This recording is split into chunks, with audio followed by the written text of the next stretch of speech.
Hello বন্ধুরা, আশা করি তোমরা সবাই ভালো আছো। তুহিনের গল্পকথা ইউটিউব চ্যানেলে তোমাদেরকে স্বাগত জানাই। তো বন্ধুরা, তোমরা অনেকে একাধিকবার ভিডিওতে কমেন্ট করছো যে জিডিএস এর নতুন নিয়োগ কবে আসবে, জিডিএস এর অ্যাপ্লাই কবে শুরু হবে, এবং তোমাদের মনে প্রশ্ন আসতে পারে যে জিডিএস এর আপডেট কবে আসবে।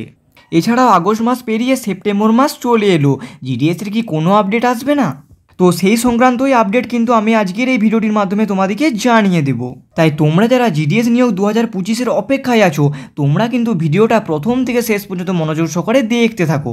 আর চ্যানেলে নতুন হয়ে থাকলে চ্যানেলটাকে সাবস্ক্রাইব করে দাও, আর পাশে থাকা বেল আইকনটিকে অবশ্যই প্রেস করে দাও, যদি জিডিএস সংক্রান্ত কোনো লেটেস্ট আপডেট আমি চাইলে তোমার মোবাইল নোটিফিকেশনের মাধ্যমে সবার আগে পৌঁছে যায়। তো বন্ধুরা, তোমরা সকলেই জানো জিডিএস হচ্ছে এমন একটা নিয়োগ যেখানে কোনো পরীক্ষা হয় না, অনলি মেরিট লিস্টের উপর বেস্ট করে কিন্তু নিয়োগটা করানো হয়। তো মেরিট লিস্টটা কিসের উপর তৈরি হয় না, তোমাদের যে 10th পার্সেন্টেজ আছে সেই 10th পার্সেন্টেজের উপর ভিত্তি করে কিন্তু মেরিট লিস্টটা জারি হয়। এছাড়াও এখানে আলাদা আলাদা 3 প্রকারের পোস্ট থাকে। কি না, 1 নাম্বার হচ্ছে বিপিএম অর্থাৎ ব্রাঞ্চ পোস্ট মাস্টার, 2 নাম্বার হচ্ছে এবিপিএম অর্থাৎ অ্যাসিস্ট্যান্ট ব্রাঞ্চ পোস্ট মাস্টার, আর 3 নাম্বার হচ্ছে জিডিএস অর্থাৎ গ্রামীণ ডাক সেবক। পরবর্তী হচ্ছে এজ অর্থাৎ বয়সসীমা। এখানে আবেদন করার জন্য তোমাদের বয়সসীমা হচ্ছে 18 থেকে 40 বছর, যদি জেনারেল ক্যাটাগরির ক্যান্ডিডেট বা ইডাব্লিউএস ক্যাটাগরির ক্যান্ডিডেট হয়ে থাকে। আর যারা ওবিসি ক্যাটাগরির ক্যান্ডিডেট তারা পেয়ে যাবে 3 বছরের ছাড়, আর এসসি এসটির ক্যান্ডিডেট পেয়ে যাবে 5 বছরের ছাড়, আর পিডাব্লিউডির ক্যান্ডিডেট পেয়ে যাবে 10 বছরের ছাড়। তো এই হলো তোমাদের বয়সসীমা। এখানে আবেদন করার জন্য তোমাদের কোয়ালিফিকেশন মানে শিক্ষাগত যোগ্যতা সিম্পলি 10th পাস চেয়েছে। সিম্পল 10th পাস থাকলেই তোমরা অনায়াসই এখানে ফর্মটা আবেদন করতে পারবে, এবং এর সাথে সাথে আদার্স 2-1টা কোয়ালিফিকেশনও বলেছে। যেমন 1 নাম্বার হচ্ছে নলেজ অফ কম্পিউটার। তো এর মানে কি? এর মানে হচ্ছে কম্পিউটার চালানোর যে নলেজ অর্থাৎ কম্পিউটার চালানোর যে জ্ঞান সেটা তোমাদের থাকতে হবে। আর আরেকটা হচ্ছে নলেজ অফ লোকাল ল্যাঙ্গুয়েজ। তো এটা কি? এটা হচ্ছে তুমি যেখানকার ক্যান্ডিডেট সেখানকার লোকাল ল্যাঙ্গুয়েজটা তোমাদেরকে জানতে হবে। তো বোঝা গেল সিম্পল যে লোকাল ল্যাঙ্গুয়েজ সেটা তোমাদেরকে কিন্তু জানতে হবে। তো এটাই হচ্ছে তোমাদের কিন্তু আদার্স কোয়ালিফিকেশন। তো পরবর্তীতে হচ্ছে তোমাদের সিলেকশন বা নিয়োগ প্রক্রিয়া। তো এখানে সিলেকশন প্রক্রিয়াটা হয় সম্পূর্ণটাই মেরিট লিস্টের উপর ভিত্তি করে। তোমরা মাধ্যমিকে কত পার্সেন্টেজ নাম্বার পেয়েছো তার উপর ভিত্তি করে কিন্তু মেরিট লিস্টটা জারি করা হয়। তো তোমাদের নাম্বার যদি বেশি থাকে তাহলে সিলেকশনের চান্স থাকে। তো যাদের মেরিট লিস্টে নাম আসে তাদের ডকুমেন্ট ভেরিফিকেশন হয়।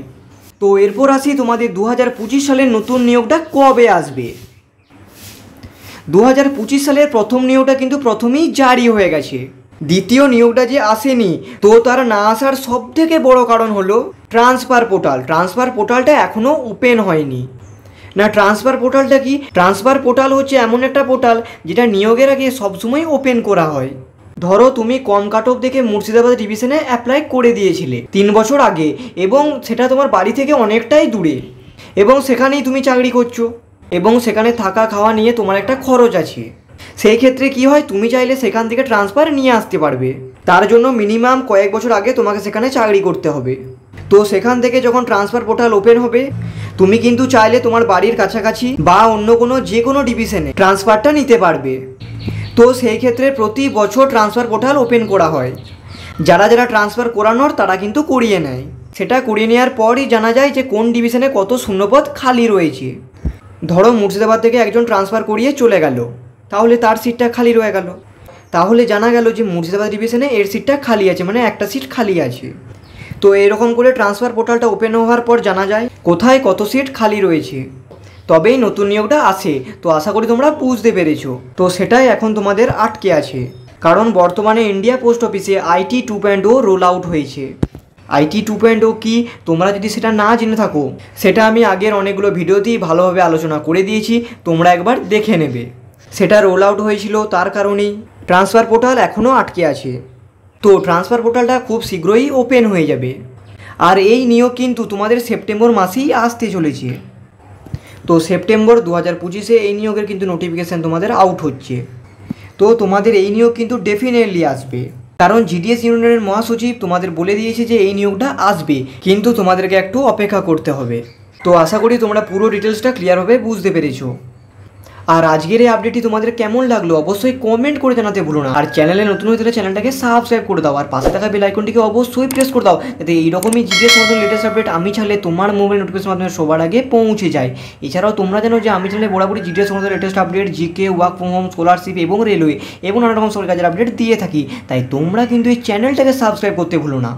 আর তোমরা কিন্তু এই চ্যানেলটাকে সাবস্ক্রাইব করে রাখো, যাতে জিডিএস সংক্রান্ত সমস্ত লেটেস্ট আপডেট তোমরা পেতে পারো। তো বন্ধুরা, আজকের মতো এই অবধি, দেখা হচ্ছে নেক্সট ভিডিওতে।